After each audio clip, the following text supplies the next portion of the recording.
You know, you can tell George is an old friend of mine when he can sort of pimp me about on time. Look, when I heard about this, when George asked me to come, someone had described this as a lecture. And, you know, I think of lectures as something that smart people do, and they impart learning, right? So this can't possibly be a lecture, it'll be a talk. And the reason for that is I'm in the airline business, I'm an airline executive, so by definition, I'm not smart, all right? And secondly, I'm in a business that hasn't earned an adequate return on its invested capital since the Wright brothers. So I'm a slow learner as well, all right? So what I'll talk to you about is, I'll talk to you a little bit about the airline business, and then while I'm doing this, I'll do a small commercial for the new United Airlines, because I want all of you to fly us, and I want you to pay, always book at the last minute, pay the highest fare, that's the key. And then I'll talk a little bit about leadership as well.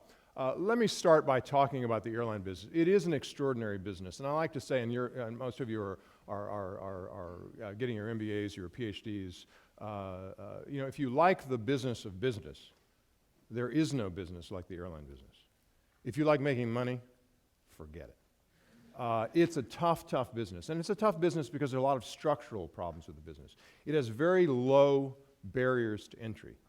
I like to say any idiot can get an operating certificate, and many do.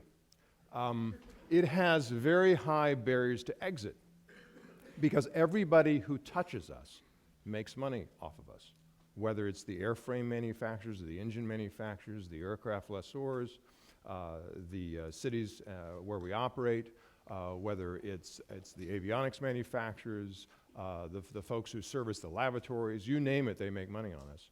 And as a result, nobody wants us to die. And that's why you see so many airlines that go into bankruptcy, and yet they get reconstituted and they come out. They don't liquidate, they come out the other end. And so you have basically an open opportunity for new entrants and a cap on exit, and therefore you tend to have an overcapacity, which tends to drive down fares, which tends to make us unprofitable.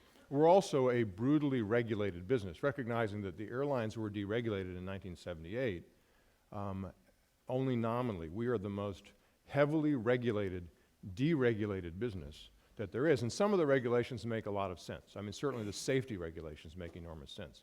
But sometimes industrial organization is mixed in with safety. And consumer protection is mixed in regulations in ways that are fairly oppressive. For example, you probably know that the air traffic control system in the United States is quite antiquated. It's safe, don't get me wrong, it's safe, but it's just very, very slow.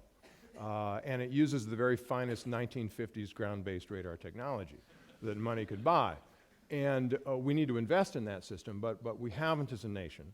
And as a result, the system has very limited throughput, and particularly in times of bad weather. That's why you have all of many delays in bad weather days.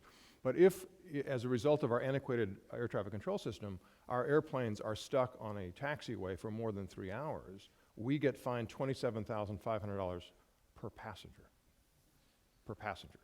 Now I'm going to give you a little clue. We don't charge that much per passenger, all right?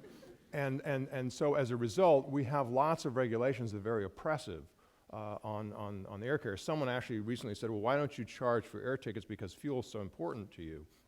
Why don't you sell an air ticket, and then at the last minute, whatever the fuel price is that you're going to be using, that'll be the cost, and the customer's credit card will be charged that. I mean, it would be a logical thing to do. Well, the federal government about a week ago outlawed that practice before we could even start that practice, even if any of us were. So we're very heavily regulated in the ways that we advertise, the way that we operate, the ways we price our tickets, even though nominally we're a deregulated business.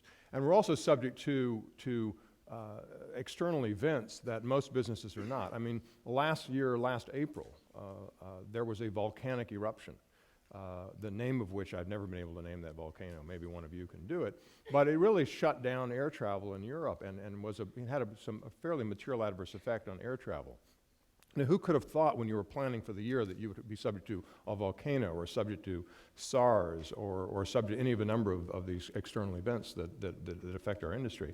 And certainly the price of fuel is remarkably difficult for us to handle because not only is it an important input for us, in fact, it's our single highest cost. We spend more on fuel than we do on our people worldwide or our aircraft worldwide, our facilities worldwide. or anything worldwide.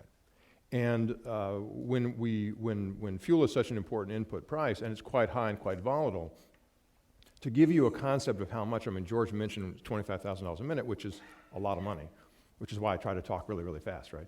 But if you think about what it is, at United Airlines, the new United, combined Continental and United Airlines, for what we spend on fuel, we could buy a brand new Airbus A380 aircraft. You know what that is, that really big aircraft that spins little regional jets around like tops. You've probably seen that. We could buy a brand new Airbus A380 a week and throw it away for the price of what we spend on fuel. And so when you've got that size of an input price over which you have no control, now you can do hedging, and we do hedge. We do typical hedge using typical financial products to hedge. But the reality is ultimately those hedges burn off and you have to pay the higher price of fuel. And you've got to figure out a way to recover that higher cost. And this time around, this bump in fuel in 2011, we're as an industry doing a better job than we were in 2008. In 2008, a lot of airlines got in a lot of trouble with very high fuel prices, and fuel prices peaked at $172 a barrel for jet fuel. We're paying today about $136 a barrel for jet fuel. So it's pretty close to what it had been at its peak. But we've done a much better job of pricing to it. We've had a number of fare increases this year. And we're also doing a better job. Obviously, as you price your product higher, you're going to have less demand, and we've done a good job adjusting our capacity so we don't have too many seats chasing too few butts.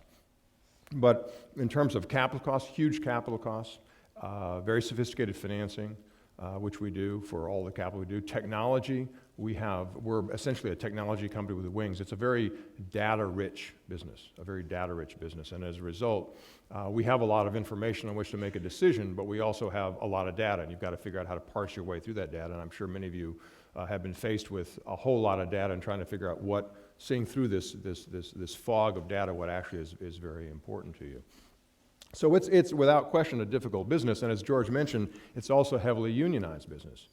And that imparts its own set of difficulties. And certainly in a merger like we're doing, we did the merger because this is a network business, and having the largest single network in the world is very valuable. And also there are lots of other assets you get in a merger of the size that we've done. For example, our loyalty program, our frequent flyer program, has more members than there are citizens of France worldwide. And that imparts a lot of value, not only in the loyalty of the customers, but also in our ability to sell miles to third parties like Chase, the credit cards, things like that. Is really valuable. But bringing together carriers has its own issues, and certainly the work groups are a very difficult issue. We have work groups that are represented by the same union. We have work groups that are represented by different unions. We have work groups, some of whom are not unionized on the Continental side and are unionized on the United side. And you've got to bring those together, and that's a long process, but an important process. And you've got to earn the people's trust over time. I think the most difficult thing in bringing two carriers together of the size of Continental and United, it really is cultural, because we are two different carriers with two different cultures. And Professor Parker is well versed in the old Continental culture. But that's really important in a service business, and I want to talk a little bit about that as I talk more on the sort of the leadership aspect of this. If you're trying to get together 87,000 diverse people, as we are in this merged enterprise, you've got to have a vision for them, and that's what I'm paid to do as CEO. But importantly, you've got to have a plan that they understand. And if you don't know where you're going, any road will take you there, right? So you've got to have a plan. And at the new combined carrier, we're using a plan that we have used on the Continental side for 16 years. It's a simple one-page plan. That is, everything we want to do is on a single piece of paper or a single iPad page, as the case may be. And it's important that people understand that plan. It's important that everybody understands it, and it's most important that you tell people that if what they're working on, if they can't trace it back to that plan, then they should stop what they're doing and do something else. Because you can distill everything you want in a business into a marketing plan and into a financial plan and into an operating plan and into a people plan. And what we do at the combined carrier is we just take the most important things that we're going to be doing for the year, and we put them under each column for the marketing plan and for the financial plan and for the operating plan, for the people plan, list it out, and we make sure people understand what they're working on and why they're working on it. And it's really important to show that and get that out and around the system so that people know where you're going. Because people want to believe in a future, but you've got to show them what the future is going to be, but then you have to show them how to get to that place. And so having a simple, clear plan is incredibly valuable for leading change, bringing businesses together, leading your troops. And going over it over and over, and it can get repetitive, I understand that, but it's important that everybody understand how they fit in. Because, you know, from the perspective of you know, a person on the ramp throwing bags, they want to know what part are they, how are they participating in the carrier? What are they doing? How are they contributing to the future? And they can do that by understanding what we're doing in the plan. The second thing I'd want to make sure you understand for your own leadership positions going forward from what I've learned is the incredible importance of getting really talented people to work with you and work for you as you become leaders yourself. There are people who are insecure and they won't hire really good people because they want to be better than the people who are reporting to them. They want to know more. My theory has always been you go out and you find the very best people that you can find and you hire them. And you actually try to hire people who are better at your own job than you'll ever be. And then leave them alone. I mean, a lot of people micromanage, and there's nothing more dispiriting to people who work for you than to micromanage. I mean, if you've hired the right people, and you've given them the tools that they need to do their job effectively, then you ought to trust them. And you ought to let them make some mistakes. Now, I don't mean mistakes like I mistakenly took some of the company's cash and put it in my bank account. Not that kind of mistake. But let them run with it and don't micromanage them. And you know, what you'll find is 99 times out of 100, they'll do the right thing. They'll be really good. And the one time out of 100, you may have to sit down and give them a little counseling. But it's really important to hire the very, very best people and then make sure they've got the tools to do the job and then let them run with it. Because if you're constantly, you know, if you're constantly in their underwear, I'll tell you, it makes their lives miserable and you'll drive good people off. Whereas if you give them lots of responsibility and let them run with it. Now, it's important that you not get sandbagged. I mean, what I tell my own direct reports is, you go run with the business and you go do what's right, but keep me informed. I don't ever want to discover something material, you know, at a board meeting. It'd be nice for you to tell me in advance. So make sure you don't sandbag me. But it's important to get those people and let them run. Now, that's not to say as leaders that you can't get intimately involved in portions of the business. And I would encourage you to do that as well. I mean, I reserve the right as CEO to go do kind of, you know, put my nose in whatever I want to from a business perspective. But it's important to know that because there are leaders who are at, you know, 40,000 feet all the time. They're sort of what I would call the business roundtable leaders, you know, the talking heads on TV, the people who make broad generic statements but don't actually know what's going on in their business. And you can get isolated really quickly as you rise up to the ranks. Now, for example, I've got 8 SIDA cards, security identification display area cards. Those are the things you use to go airside. And I had to go, by the way, watch 8 separate Spot the Terrorist videos to get this thing, which is really an unpleasant experience to have to go through to get these badges. But I will tell you, it's really valuable because I can go airside. I can go and just walk in any break room, and I do that alone without an entourage. And it's really valuable because you get to know people over time. And make sure you're also mixing with the folks you're working with. I mean, on every airplane, I go up on the flight deck before the airplane takes off, I talk to the pilots. The reason I do that before the airplane takes off is if I do it in flight, they lock the door and they won't let me out. And they have lots and lots of questions. I like to answer their questions, but there's a limit to what I can do, right? And then I work all the galleys. And I talk to all the flight attendants. And I go into break room. So over the years at Continental, I know thousands and thousands and thousands of people. And that's really valuable as a manager because that way the people who report to you can't bullshit you. I mean, they can tell you things, but you can go 1 or 2 or 3 levels deep and get the real information. And the fact is the people who now work for me know I can do that, so they don't bullshit me because they know I can dig in the organization. And that's really valuable. But I think the most important thing that you can bring as leaders in the future to your own enterprises, whether they're the for-profit or nonprofit, is the culture of the business. I'm a huge believer that culture matters in a business. Now, I'm in a service business where it's sort of, obvious that culture is important. And we have different cultures at these two airlines, and I'm trying to bring together a culture, and it's even more difficult because this particular transaction that we did at United Continental was a merger of equals, where we at Continental didn't acquire United didn't acquire Continental. We're trying to bring together the best of both, but we're trying to bring together the best of both cultures. And I've always lived my life by two rules that my sort of mommy taught me, which is treat other people like you'd like to be treated and never tell a lie. It's really simple. And you can be successful doing that. And at the airline, sort of treating each other like you'd like to be treated is what we call dignity and respect, treating each other and treating our customers with dignity and respect. That means being honest with people. That means thanking people. And I'll tell you, many people, again, as you progress in your careers, you have folks who are working for you. You thank people with financial incentives, and you structure them appropriately. And that's why we're all in business, because you do want to get paid in business.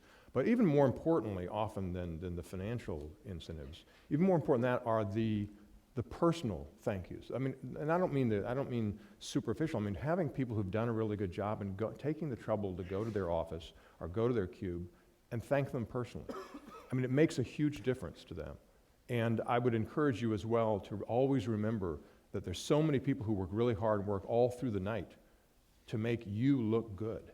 And you need to make sure you're thanking those folks as you go through your career and build up those relationships, because it's incredibly important. But treating your coworkers with respect, treating your customers with respect is incredibly important. And also being direct and open and honest. It's always better to tell the truth. If you make a mistake, get up to it quickly, it can be fixed. At least some mistakes can be fixed. Most mistakes can be fixed. But being open and honest, and in my business, that means not only being direct and open and honest with my coworkers, but also with customers. So if there's a problem, there's a delay, say what the delay is, tell people why there's a delay, and if you don't know why the aircraft's delayed, say, I don't know, but I'll figure it out. And explain what's going on. People much prefer that than silence or the runaround. That also means when I go out and talk to coworkers, I do CEO exchanges, something similar to this actually, where I speak for a few minutes. And then I open up for a half-hour questions of my coworkers, and they've learned over the years on the Continental side, and the United folks are learning. They can get up on a microphone, they can ask me any question they want, and I'll give them a direct and open and honest answer. Now, sometimes that means telling them something they don't want to hear. I don't always agree with them, but it's not, when someone comes up to you with an idea that you know you'll never do, it's not patting them on the shoulder and saying, great idea, I'll consider it. It's saying, no, we won't do that, and here's the reason why.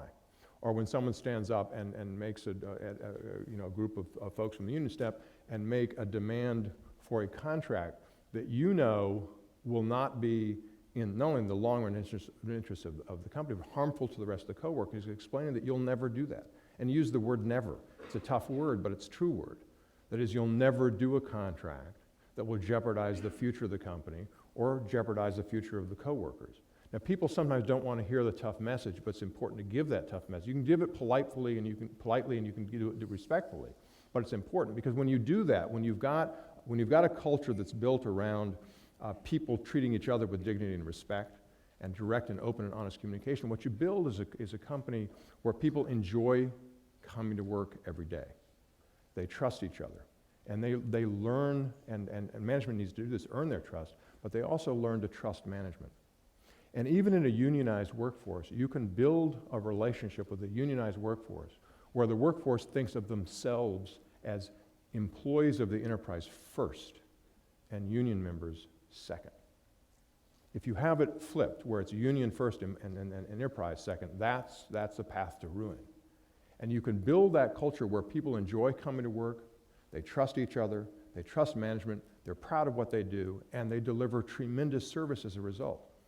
I'm sure many of you have worked over the years for various enterprises, and if you think of places you've worked where you were really proud to work there, where you were proud of the product, proud of the brand, you'll do a better job. There's an old saying in the airline business, you know how much faster you can fix an airplane if you want to, right? I mean, it's true.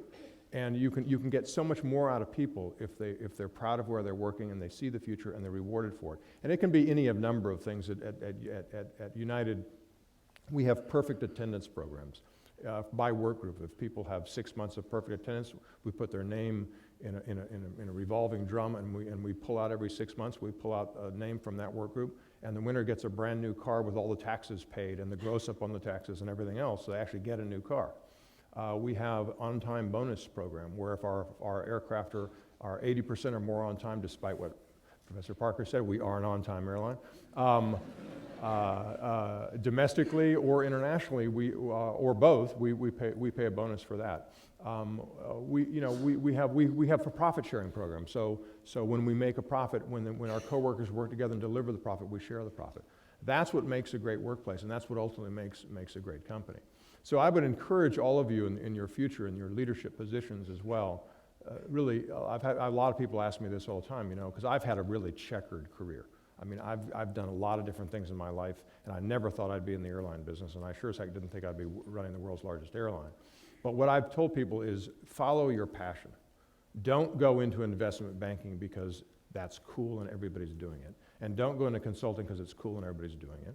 Go follow what you want to do. If you've got a passion for investment banking, go for it. If you've got a passion for consulting, go for it. If you've got a passion for working in the high-tech sector, go for it. But go for your passion, because money is important.